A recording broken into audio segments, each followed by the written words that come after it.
Hey, all my nerd geeks and dorks, and welcome to Raddcast, the podcast where your nerd card is accepted. And with me today, as always, my friends and co-hosts, we have Adam. Hello, everybody. I am from the Raddcast Armory today. We are doing Raddcast again through Google Hangouts, and we have some special guests. We have two Jordans, apparently. Yeah. That's her superpower. I did that on purpose. Wow. What just happened? So we have that. You just saw Jordan Gibson from Super Knocked Up Season 2. Go ahead and say hi, Jordan. Hi, everybody. Nice to meet y'all. Thanks for having me. And we have Jeff Burns. Hey, everybody. Thank you so much for having us. And Mark Pizzula. I hope I'm saying that. Yep. No, that was perfect. Thank you. How's everybody doing? So this is the cast and crew of Super Knocked Up. Thanks for joining us, guys. We actually got to see Super Knocked Up. I've seen it before, actually. I saw it when it first came out on Blip. Awesome.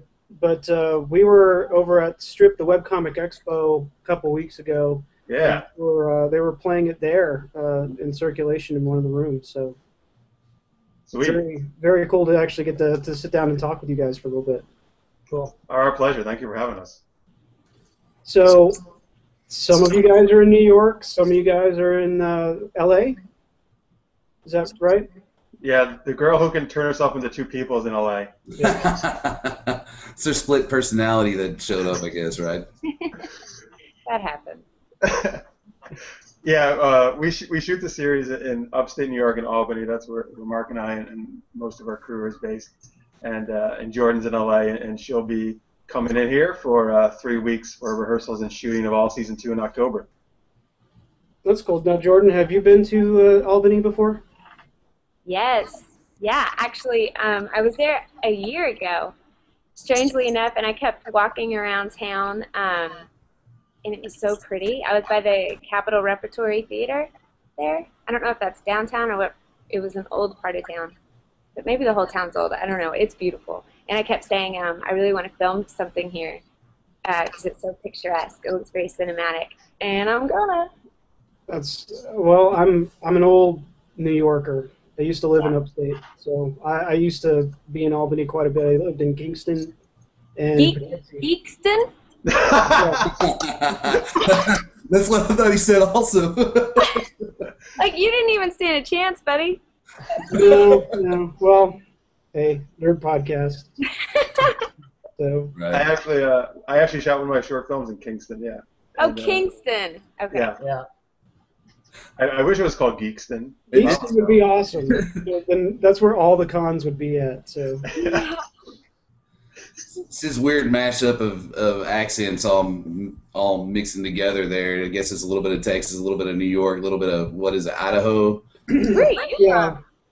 David? You... Texas. Born and raised on whatever. I don't know. I'm from a little place that you can't even say the name without sounding like you're from Texas, because it's Where? Sanger. It's north central. And, of course, everybody comes through, like, 35 runs through it. And so whenever you say, like, hey, they ask where they're at, Oh, and my you gosh, say, Sanger Outlet Malls, please. Yeah, exactly. I went to college in Waco. Oh, okay. Awesome. That's right. You're a Texas girl, sort of. So 100%. you're a rawr bear. Sure. Yeah, I was reading on your bio that you lived in West Texas. What part of West Texas did you live in? San Angelo. Oh. Okay. I lived in El Paso for a capital while. of the world. Isn't that where like all the old people go to? To die. That's not Florida. I thought that was Florida. We have some elderlies. They're very hip though. Elderlies. What about you, Mark? Where are you originally from there, sir, since we're kind of hitting basics? From Albany, born and raised. Yep.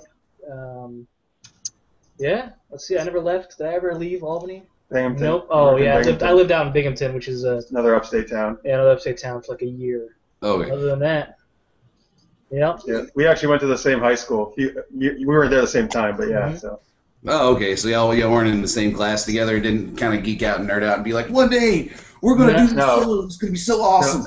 No. I've always been a geek. From what he tells me, he was a real punk in high school. Yeah. It was not a geek. Well, You were always kind of. Not really. No. All right, never mind.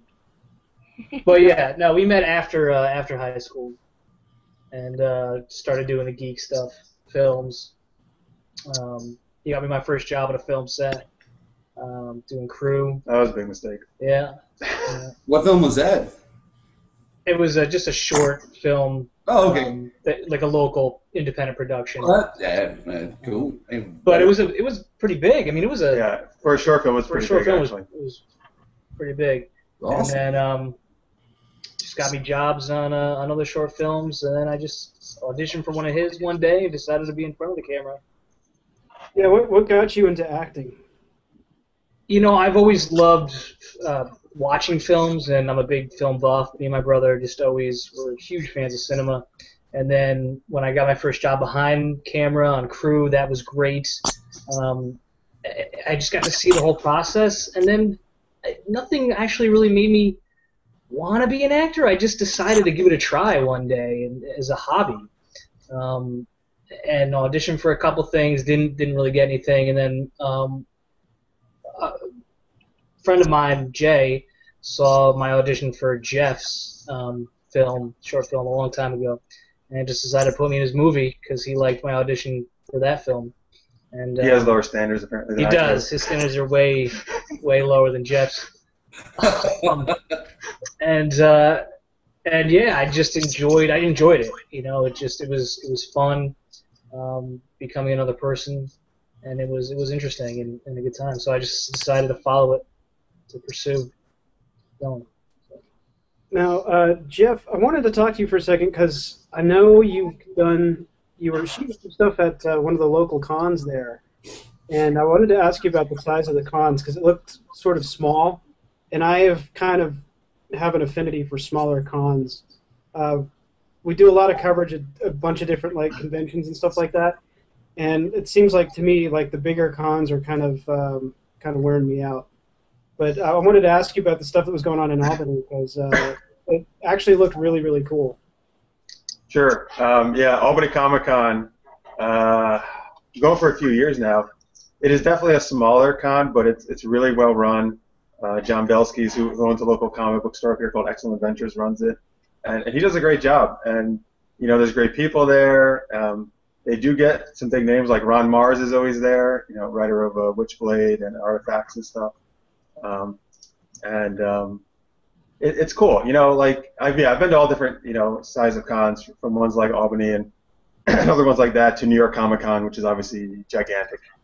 And yeah, no, but it's really, yeah, if you like small cons, I think you really dig this one because they do a really good job. It's a really nice atmosphere. You know,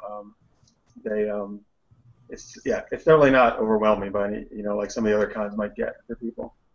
Now, Jordan, are you a nerd too? Do you go out to these cons or anything, or is this your exposure to nerddom? I'd say I'm kind of a half-ass nerd.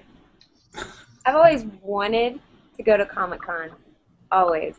My brother, we grew up loving the whole superhero genre, and I just had a thing. I mean, I've always wanted to do it. And my dad, I guess I really got it from my dad. I think my dad was a very big, cool geek, cool on the front, on the outside. All geeks are cool, man. Yeah, that's so true. But I mean, too cool for school geek. He hid his geekdom for a while. But he always had tons of comic books, and he loved superhero genre. Oh my gosh. And so my mom and my brother just crack up because my dad and I love anything sci-fi. And I guess he got me hooked on all that. So he's going to be really jealous if I end up going to a Comic-Con. Which we actually are. Mark, Jordan, and I are going to New York Comic-Con this October. That'll be awesome. You'll have to let us know how that goes, or do some filming around there. And oh, we're definitely doing some filming. We're going to be filming me doing some sci-fi speed dating there. Yeah, I am. Oh, are the gentlemen single, or is it just Jeff? Well, you know how it works out for you, man. Mark's engaged, actually. Yes. Yeah. I'm engaged. He's single, ladies. Oh, thank you, Mark. What's the benefit of being Captain Amazing, isn't it, that you're engaged? Or does the engagement turn you into Captain Amazing? Yeah, I think, yeah. So it's kind of like the ring. It's where your power comes from, huh? That's right. Yeah, get the ring.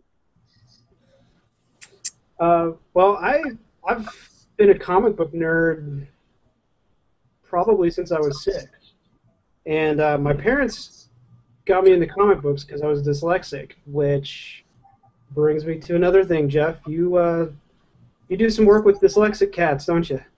I do. Also kids. And I was thinking the same thing. Cats that meow backwards. Okay. Yeah, no, my good research, by the way. You did your homework. My friend and I, we started a company that helps learn disabled high school kids with their critical reasoning and writing skills. And he had severe dyslexia growing up, and he's been my best friend. You know, I've known him since birth, pretty much, as our parents knew each other. And so yeah, he wanted to help kids, you know, not have to go through what he did in school. So he had concepts about how to do that, and then because my day job is actually I tutor kids. That's what I do. So I took his ideas and I worked into a curriculum, you know, and then I started teaching them, and it's awesome, and it's really rewarding, you know, to because you know, a lot of times these are the kids that people are saying that, you know, they're retarded or they're dumb or there's something wrong with them, and there's not at all. They you know, they just process information differently than maybe other kids do, and there's no right or wrong way to do that, to learn or process information. They just do it differently, and they need to be taught differently, and so it's very rewarding to be able to help them do that, you know, and see that they actually are really intelligent. Well, yeah, it's a sort of odd to describe it, but yeah, it's a different process altogether. And I know especially when I was going through school, there was a school system in place for a certain way to learn and not to do it in any other way. And so it made it very difficult for a lot of dyslexic kids because, yeah, I got put into weird classes, kids with knives. Yikes. You know, stuff like that, just because I wasn't grasping onto the way that they were teaching. So, yeah, I'm a big proponent for anybody who does any work for dyslexia. So, thank you. Thanks, man. Thank you. My pleasure. So let's talk about the series. You guys are getting started on series 2, or season 2, I should say, of Super Knocked Up. What are you going through right now? What are you guys doing to get prepped for it? So yeah, we're all the scripts have been written for a while now, and what's really fun right now is that Jordan, Mark, and I have been doing Skype rehearsals since, you know, Jordan's in LA. So we've been working the scenes, having them go through Skype, and you know, getting them, you know, used to each other and the chemistry and everything. And actually, why don't you guys talk a little bit more about that? Yeah, that's been what, weekly now? Yeah. Weekly, Jordan, has been the Skyping sessions, and then just going over the scenes, kind of refining them. You know, just so we're not going in cold when we start the film in the middle of October. And it's been going pretty good, I think. I mean, you would think that since we're not in the same room and it's, you know, it's over Skype, it'd be a little bit more difficult, but I think we're trucking along, and everything's coming out pretty good. And I think Jordan and I work well together. I don't know what Jordan thinks. She hates you. That's what I thought. But yeah. Jordy, what do you think? I think it's been really good. I'm so glad that we have this technology nowadays. It's a huge help. It's going to make things so much better when we are face-to-face for the first time, because I feel like I already know you guys pretty well. It's good. It's been fun. You know, there are some hard moments when it comes to video camera, like when Mark and I have to have the eye contact and have chemistry, like a sexy moment, and, you know, I can see up his nostrils. Are there pancake moments coming up in season 2? Are there what? Pancake moments. Oh, I hope not. Yeah. You didn't work them into the script, did you? Waffles. Secret one, Waffles this season. Good. All right.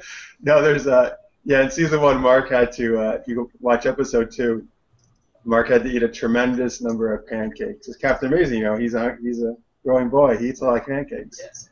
And Mark got a little sick that day. Yeah. Yep. Well, you didn't have to feed me that. You didn't have to spend money on feeding me that day, really. No, because you didn't even eat lunch with us. Yeah, I didn't even. Yeah. I just kind of sat in the bathroom by the toilet. Didn't throw up. No, I thought when you were doing scenes like that, you're supposed to have like a bucket set off to the side so you can just spit out the. Yeah, nice little chum bucket. Yeah. He's not smart enough for that. We go back and reshoot them.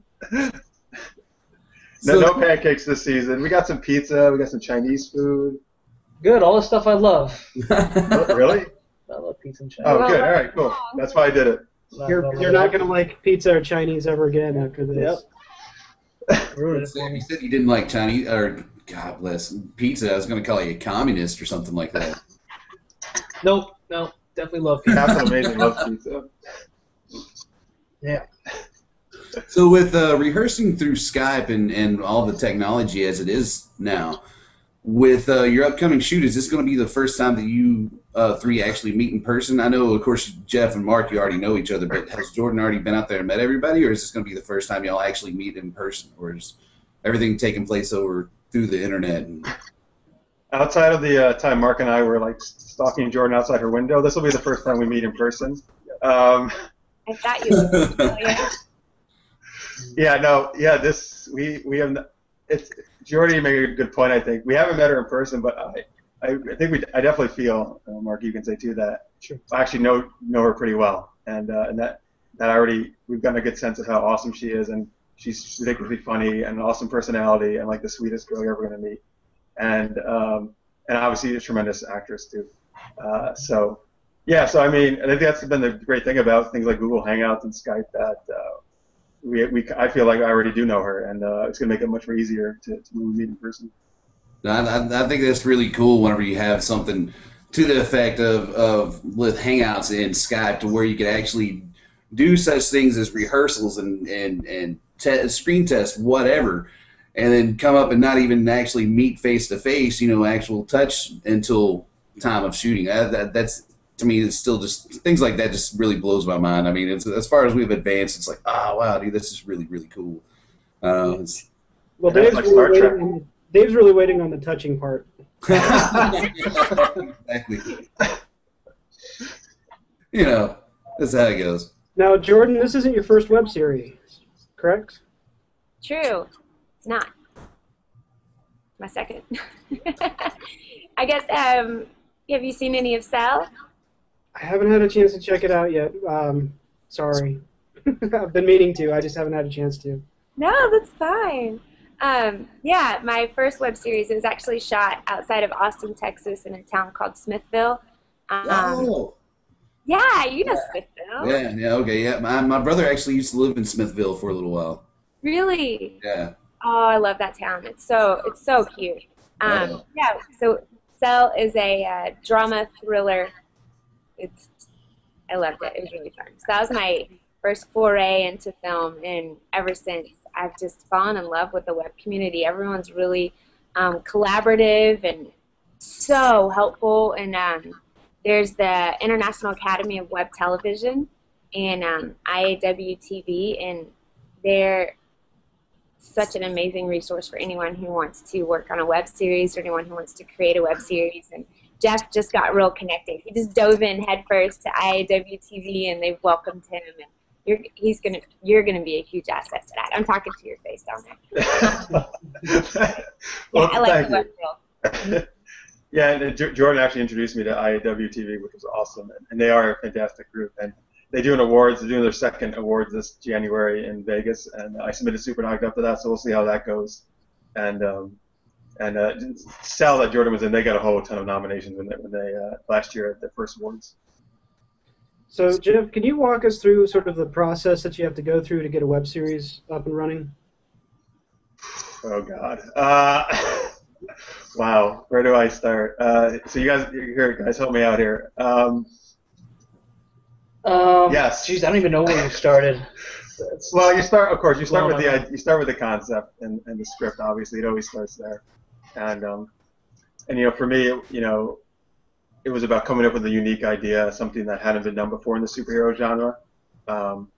So it was that, and then writing it, and from there, obviously, it's finding amazing people as part of your team to help you out.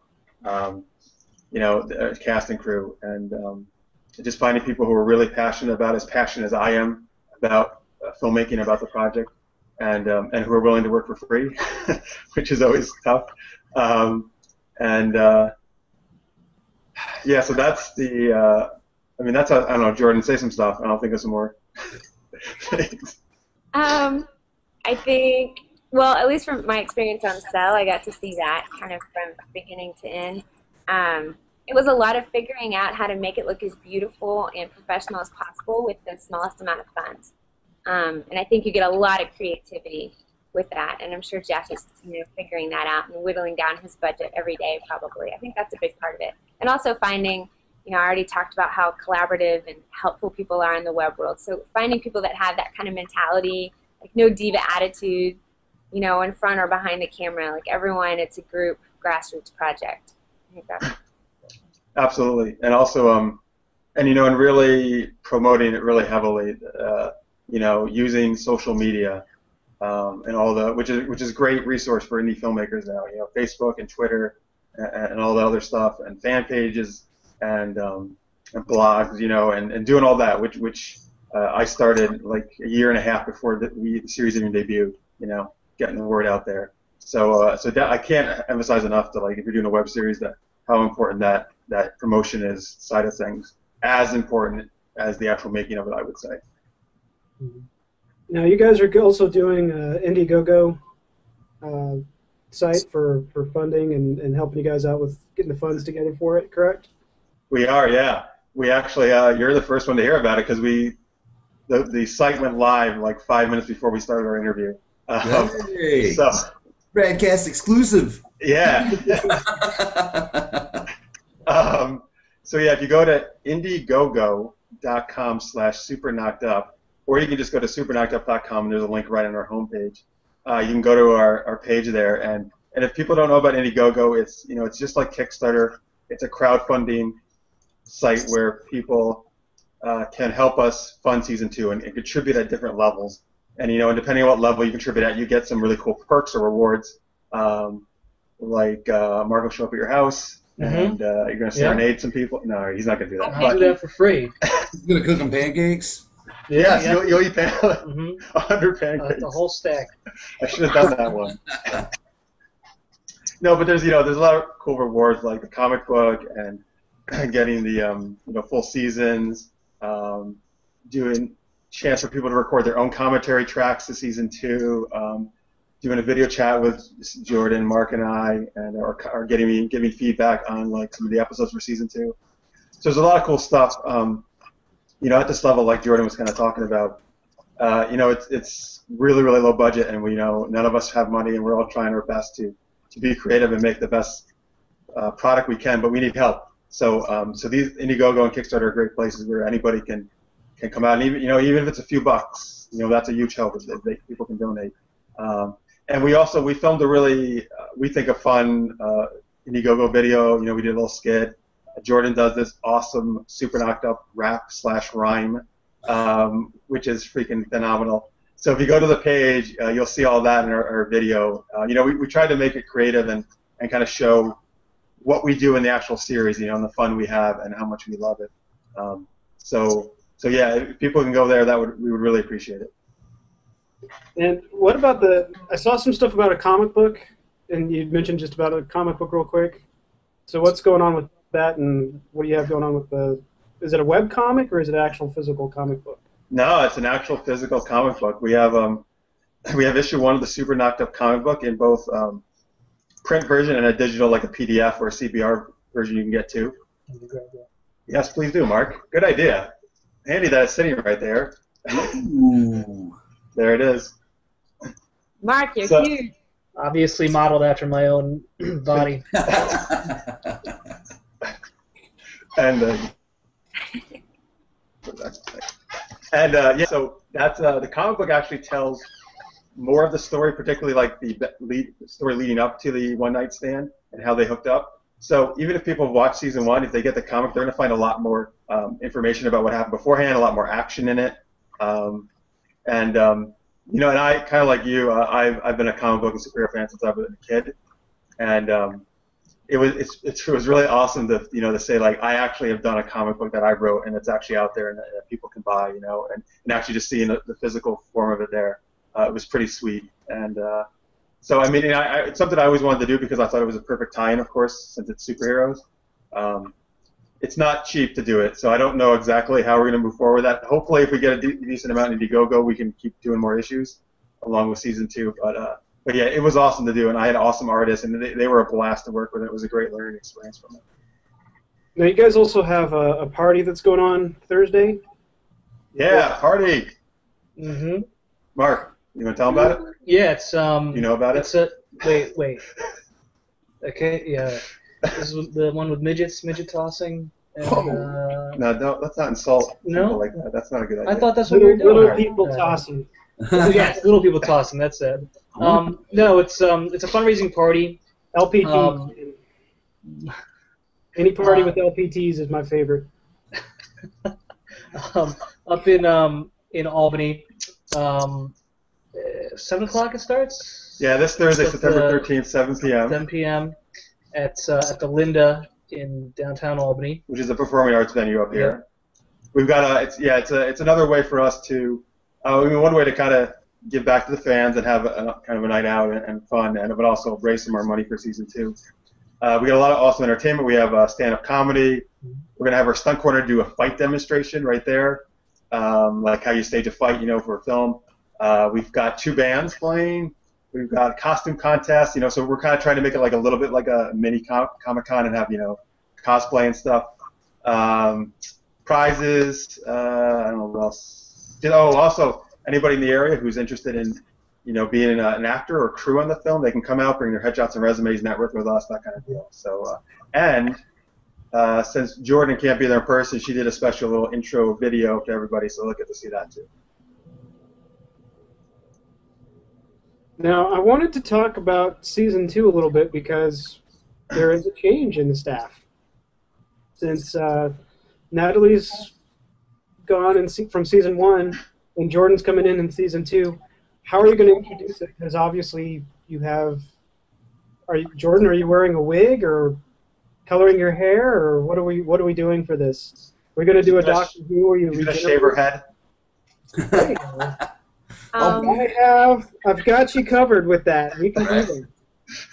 Wait, you it only hurts for a little bit. She just casted you. I could be Darkstar, Mark, how'd you like that? That'd be cool. Doing some romantic scenes? Yeah, I'm down. I like the beard. Jordy, why don't you go ahead? Because this is something we definitely talked about. Yeah, we did. We talked about it quite a bit. I bought a brunette wig for my audition. Which is hilarious. I look interesting. Yeah, we talked about it, and he mentioned earlier about how important the fans are to a show, and he's been really good about involving the fans in this decision about whether, my hair changes colors. And the final decision is that we're going to keep it the color that my hair is, just naturally. So many times when you change a character, you have that decision of, are we going to try to just blend this character together, or are we just going to just go in complete opposite direction and just run with the new thing? Obviously, it's a different face, a different voice, different everything. So we're not really fooling anyone. So yeah, I don't know, Jeff, maybe you can talk about it. So, we did talk about this, and what I think all 3 of us agreed on, and also my producer, Chris Schiller, is that I went into this thing saying that, and even when I, Jordan and a few other actresses I narrowed it down to, who did audition tapes, and that, I told them right off the bat, don't try, if you've seen season 1, don't try to emulate Natalie. I want to see your own unique take on it. And, when I realized that's really what I wanted, and I think we all agreed on that, then that Jordan is not. It's not that she's replacing Natalie. Jordan is Jessica. She's Darkstar, and Jordan brings unique qualities to it. She's going to bring a different take to the role, which is great. And I think there's no reason to disguise that, because I love Jordan's uniqueness, and we should celebrate that, I think. And I think when we all agreed on that, we realized then if that's what we all believe, which we do, there is no reason to change your hairstyle. It's counter to what that belief is and what we're going to approach as creators. So yeah, so I mean, Jordan's amazing, and she's going to bring her unique take on it, and I can't wait for people to see it, and I think they're going to love it. And I've been really happy to see from the time we announced it that the fans have been very behind Jordan and supportive of that, and so that's been great to see. So are you guys going to do like a Doctor Who regeneration or anything, or not even mention it and just kind of go along? And... We talked about having a line or two. Man, pregnancy really changes us. Yeah, we might throw it like a funny one line or something like that. But pretty much we're going full steam ahead, and Jordy's been doing these fun vlog type videos also too. If you go to our website superknockedup.com or our YouTube page, you can see them to kind of introduce yourself to the fans, show her awesome personality and how much fun she is, and so that's another way, So I think by the time season 2 rolls around, people will be very excited to see what Jordan's going to bring to the role. Thanks, Jeff. Awesome. Sure. Everyone's been very cool, welcoming. Yeah, it's a weird thing stepping into someone else's shoes, and Natalie did a great job. Really nice that people have been so nice about it. And I know I've watched shows. We talked about this the other day where in the next season, all of a sudden it's a different character, and you're like, what? No.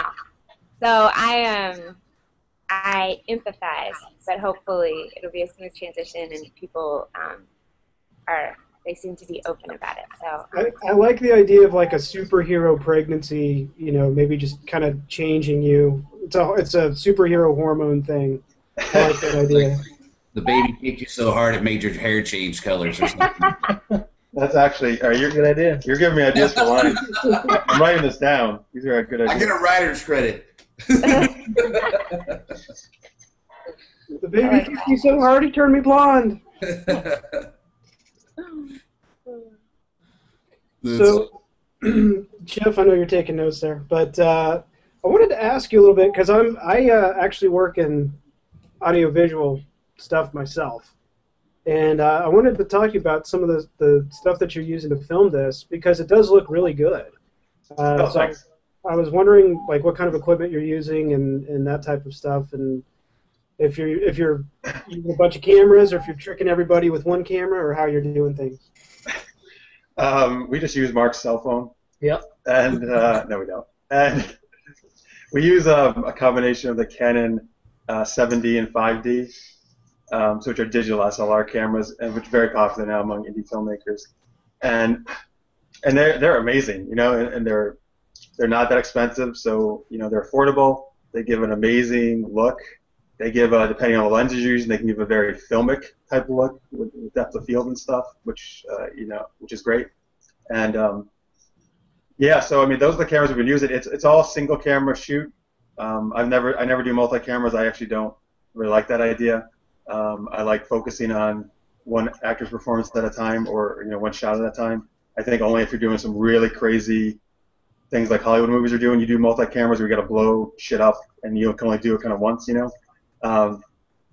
So yeah, so I mean that's what we're using, and season. I mean, thank you. I'm glad. I think season 1 does look really good too.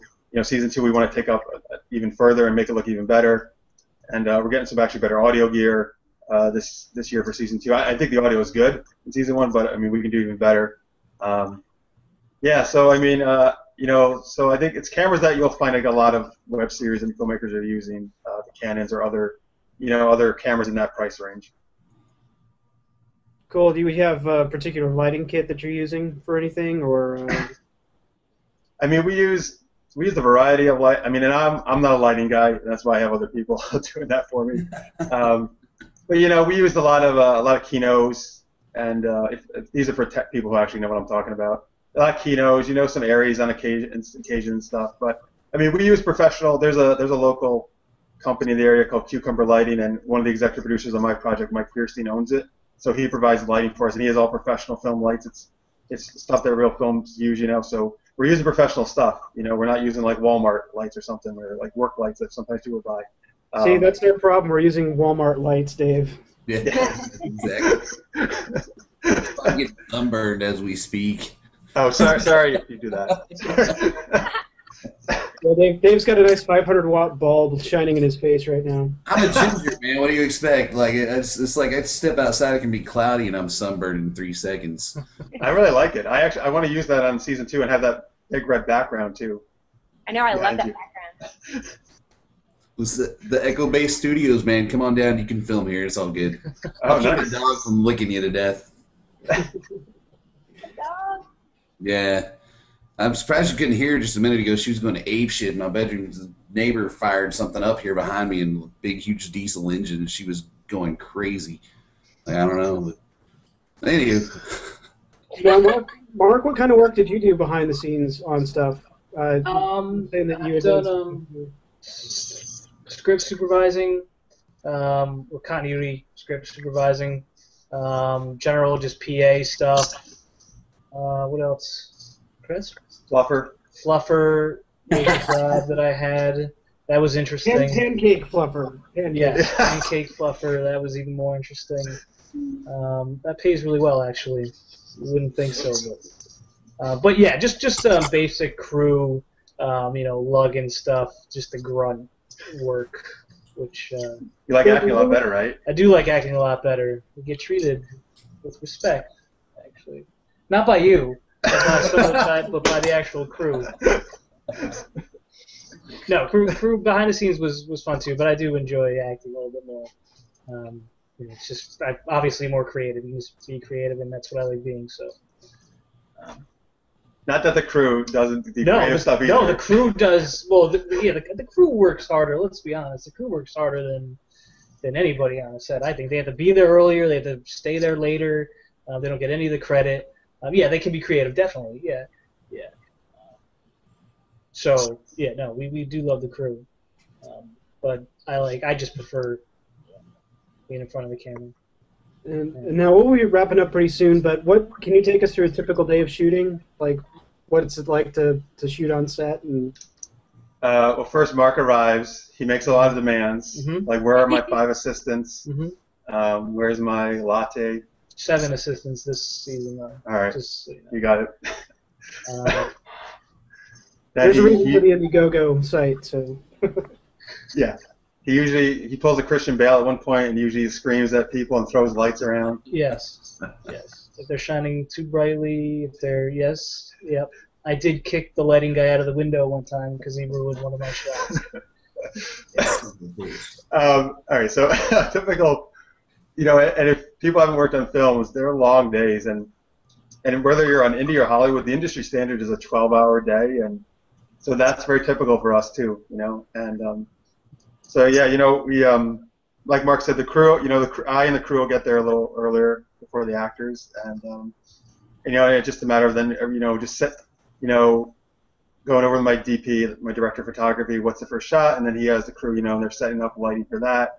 And then the actors arrive and they're going through hair and makeup and getting ready.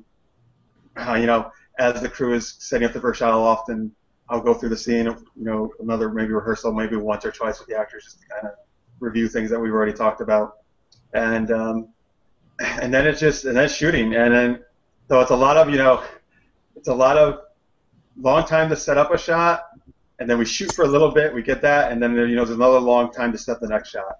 And that's the way film works, and so there's a lot of sometimes you're sitting around and waiting, but anybody, Mark and Jordan, they know how it works. They've been on a lot of projects, and so and that's pretty much how it does, and we're serious about it, and we're professional, and we get the job done, and we work hard. But for me, filmmaking is super fun, and I think it needs to be. Otherwise, why are we doing this 12 hours a day for like 6 days straight?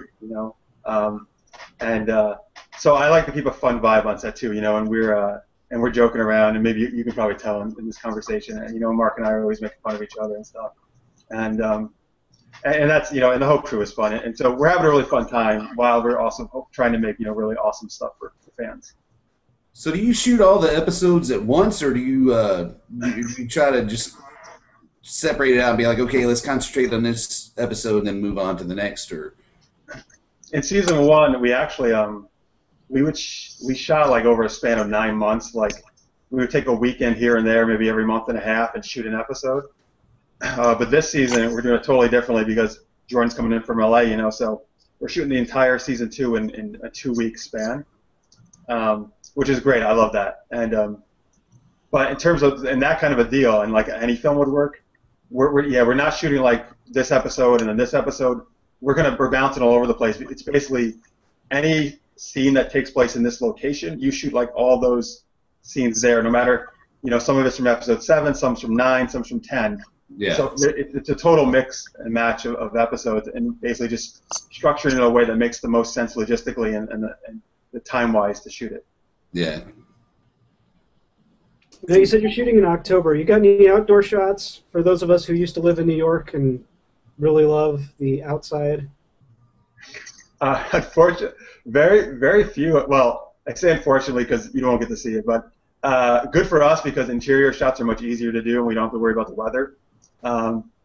There's a couple outdoor shots, and in the final episode of season 2, there's a really big epic outdoor shot. I won't say too much more about it except that, but so you'll definitely get to see some, hopefully downtown Albany in that shot, and some cool architecture, because Albany is filled with awesome architecture, actually, I think.